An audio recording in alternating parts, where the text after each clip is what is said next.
इस रील का कैप्शन है मदर एंड सन, और जो काम ये यहाँ पे करते हैं वो शायद मैं अपने चैनल पे दिखा भी नहीं सकता। गेट रेडी विथ मी वाली रील्स तो आपने देखी होगी, जिसको हम पहले MMS कहते थे। आज की डेट के अंदर गेट रेडी विथ मी के चक्कर में ये चीज इंस्टाग्राम पे पोस्ट हो रही है। और क्यों पोस्ट ना हो, क्योंकि मिलियन ऑफ व्यूज आ रहे हैं। इंस्टाग्राम का एल्गोरिदम सेमी न्यूड कंटेंट को वायरल कर रहा है। इसी वजह से गेट रेडी विथ मी, जिसकी शुरुआत मेकअप के साथ हुई थी, आज की डेट में लोगों के कपड़े छोटे करने में लगा हुआ है। जब मैं इस वीडियो के लिए रिसर्च कर रहा था तो मैंने ऐसे ऐसे कंटेंट देखे जिसको देख करके मेरा कलेजा कांप उठा है। एक झलक आपको भी दिखा देता हूँ। 2 चाय दादा और 1 मैगी। और अभी जो आप देख रहे हो कि एक लड़की यहाँ पे एक ऐसी ड्रेस पहन के आई है, इसमें आपको क्या बुरा लग रहा है?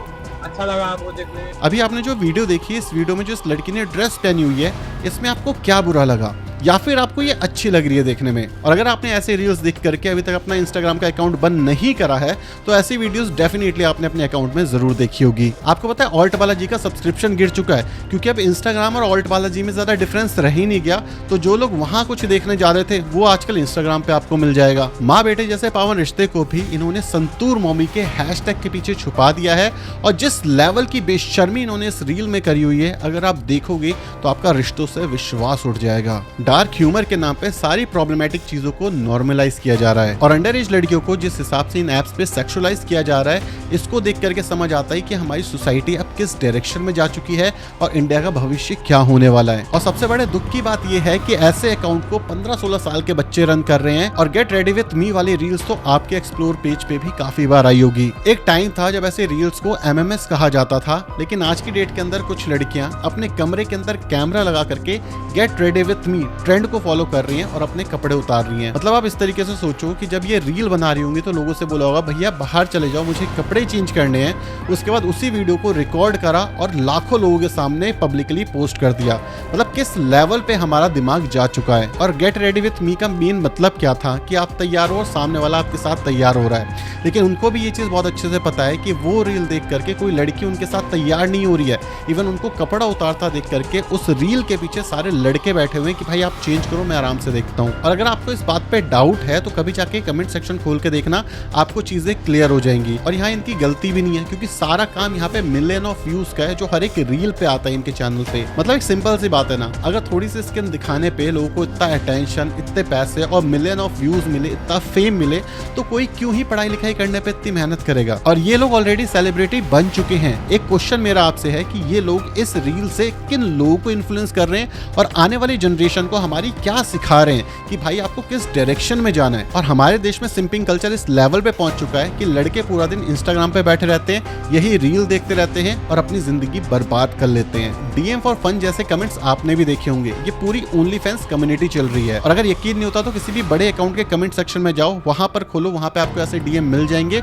और हो सकता है आपने ऑलरेडी देखा भी हो, तो आप आसानी से समझ चुके होंगे मैं कहना क्या चाह रहा हूँ। और इस एक ऐप की वजह से हमारा यूथ पूरी तरीके से खोखला होता जा रहा है। बट दुख की बात यह है कि मैंने 8 से 10 साल के बच्चों को भी अपने आसपास इंस्टाग्राम चलाते देखा है। इतने छोटे छोटे बच्चे इस एज में क्या देख रहे हैं, शायद इनके पेरेंट्स को भी पता नहीं होगा किस लेवल पे इनके दिमाग पे ये चीज इफेक्ट कर चुकी है। इवन जिस एज के अंदर बच्चों को खेलना कूदना चाहिए, उस एज के अंदर बच्चे लव ट्रायंगल वाली रील्स बना रहे हैं। और इस डर की वजह से ऑस्ट्रेलिया के अंदर एक रूल बनाया जा रहा है कि 16 साल से कम उम्र के बच्चे इंस्टाग्राम जैसी सोशल मीडिया ऐप नहीं चला पाएंगे। मुझे नहीं पता कि इसका इंप्लीमेंटेशन कैसा होगा, लेकिन ये इंडिया जैसी कंट्री के लिए बहुत जरूरी है, क्योंकि हमारे देश में सबसे यंग जनरेशन रहती है और इसी के साथ साथ हम गरीब भी हैं। इसलिए इंडिया ये चीज अफोर्ड नहीं कर सकता कि हमारा यूथ साइंस और स्पोर्ट को छोड़ करके डिजिटल हीरा मंडी में चला जाए।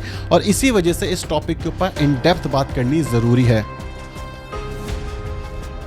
4-5 साल पहले तक इंस्टाग्राम पे न्यूडिटी और वल्गैरिटी इतनी ज़्यादा नहीं थी, लेकिन धीरे धीरे करके जैसे लोगों ने यहाँ पे टाइम स्पेंड करना ज़्यादा शुरू करा, नए नए क्रिएटर बने और फिर डार्क ह्यूमर के नाम पे कुछ भी शुरू हो गया। और इसी के साथ इंस्टाग्राम पे नए नए ट्रेंड आने लग गए और ट्रेंड के साथ फेमस होने लग गए डांस मूव, और डांस मूव के साथ आने लग गए वल्गर डांस मूव। और जैसे ही लोगों को पता चला कि थोड़े से वल्गर मूव अगर हम अपनी रील में ऐड कर दें तो जो व्यूज़ होते हैं वो शूट कर जाते हैं, उसके बाद ये चीज़ धीरे धीरे करके बढ़नी शुरू हुई। इसके बाद एक ट्रेंड आता है जो वल्गैरिटी को फैला देता है, get ready with me. Initially ये सिर्फ एक ट्यूटोरियल ट्रेंड था जहां पे आप तैयार हो रहे हो और आपके साथ सामने वाला तैयार हो रहा होता है, लेकिन चीजें अब इतनी बढ़ चुकी है कि लोग मेकअप तो छोड़ो, कपड़े भी कैमरे के सामने बदल रहे हैं। मतलब ये वीडियो देखो, डिलीवरी से पहले गेट रेडी विथ मी, मतलब कुछ भी चल रहा है। मैं ये नहीं कह रहा कि सारे की सारी रील वल्गर होती है, लेकिन स्टार्टिंग में स्किन दिखा करके लोगों का अटेंशन ग्रैब करने की पूरी कोशिश की जाती है। और टेक्निकली इनको इन्फ्लुएंसर नहीं कहा जा सकता, लेकिन लाखों लड़कियों के लिए ये बहुत बड़े इन्फ्लुएंसर है और इन्हीं से इन्फ्लुएंस होकर के आजकल जो हमारे टीनेजर हैं वो भी ऐसी वीडियो बनाना शुरू कर चुके हैं। देखो, वल्गैरिटी और सेक्सुअलिटी के बीच में एक फाइन लाइन होती है जो आपको डांस में फॉलो होते हुए दिखेगी, जो मोस्टली आपको इन रीलों में ब्लर होते हुए दिखेगी। और कुछ क्रिएटर तो ऐसे हैं जो एक्सेप्ट करते हैं कि हाई एंगेजमेंट के लिए हम ऐसी वीडियोस बनाते हैं। कुछ क्रिएटर है जो एक्सेप्ट नहीं करते, लेकिन उन्हें भी पता है कि एग्जैक्टली वो कर क्या रहे हैं। वरना सिंपल सी बात यह है कि किसी ड्रेस को अगर ट्राई करके दिखाना है तो उसकी फोटो दिखाई जा सकती है, या फिर ड्रेस को पहनने के बाद कैमरे पे आके दिखाया जा सकता है। किसने बोला है कि कैमरे के सामने इनर वेयर के ऊपर उस कपड़े को खींच खींच के ऊपर करके दिखाना है आपको? और इस वीडियो का एक्चुअली में कोई सेंस बनता है क्या? और ऊपर से जो इंस्टाग्राम का एल्गोरिदम है वो भी ऐसे कंटेंट को ज्यादा से ज्यादा पुश करता है। ये मैं नहीं कह रहा, इनफैक्ट एक स्टडी के अंदर ये प्रूव भी हुआ कि अगर कोई सेमी न्यूड कंटेंट बनाता है तो उसको ज्यादा रीच मिलती है। इवन ये चीज मैंने भी नोटिस करी है। अगर आप ऐसी वीडियोस के ऊपर नॉट इंटरेस्टेड कितना भी क्लिक कर दो, ऐसा कंटेंट आपकी फीड में आता रहेगा बार बार। और जब ये चीज लोगों की नजरों में आई कि ऐसा कंटेंट डाल करके लोगों को फेम मिल रहा है, लाखों फॉलोअर मिल रहे हैं, लोग सेलिब्रिटी बन चुके हैं, तो फिर क्या था, इंस्टाग्राम के बाकी लोगों ने भी ये चीज शुरू कर दी। और आज की डेट में तो इंस्टाग्राम पूरी तरीके से गटर बन चुका है और कुछ लोगों ने तो हदें पार करी हुई है। सिर्फ लाइक और शेयर के चक्कर में कपड़े उतारना तो छोड़ो, क्या क्या हरकतें कर रहे हैं आप इमेजिन नहीं कर सकते। अब समझ आता है कि आज की डेट के अंदर लोग आज को कलयुग क्यों कहते हैं। अब ये लोग कई बार आर्ग्यूमेंट देते हैं कि लोगों का ही नजरिया खराब है, इनके इंटेंशन तो पूरी तरीके से साफ है। तो मुझे आप एक चीज बताओ कि अगर आपकी इंटेंशन पूरी तरीके से साफ है तो इतना बड़ा बड़ा कैप्शन क्यों लिखते हो मदर एंड सन का? ऐसा नहीं है कि इन्हें पता नहीं है कि ये क्या कर रहे हैं, इन्हें पता है, इसलिए हर बार स्पेसिफाई करते हैं कि मदर एंड सन है, कोई गलत ना समझ ले रील में। इस तरीके का कंटेंट देख करके मेरे दिमाग में एक सवाल आता है कि इस तरीके की कंटेंट की जरूरत क्या है? क्योंकि जो इंस्टाग्राम है वो यूट्यूब की तरह व्यूज पे पैसा तो देता नहीं, और जिस हिसाब से ये लोग वीडियो बनाते हैं इसको स्पॉन्सर मिलना भी बहुत ज्यादा मुश्किल काम है।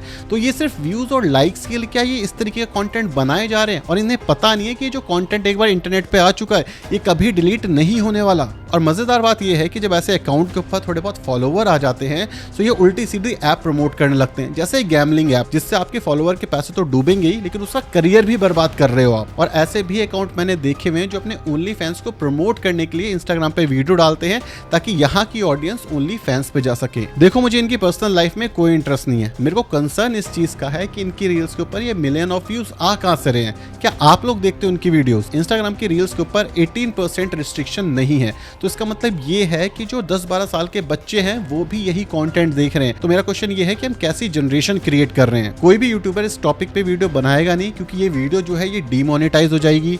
दूसरी चीज, कोई भी ब्रांड आपके साथ स्पॉन्सरशिप नहीं करना चाहेगा, लेकिन मुझे इस चीज से कोई फर्क नहीं पड़ता। अगर स्पॉन्सरशिप नहीं आएगी तो मैं दूसरे चैनल से पैसा कमा लूंगा।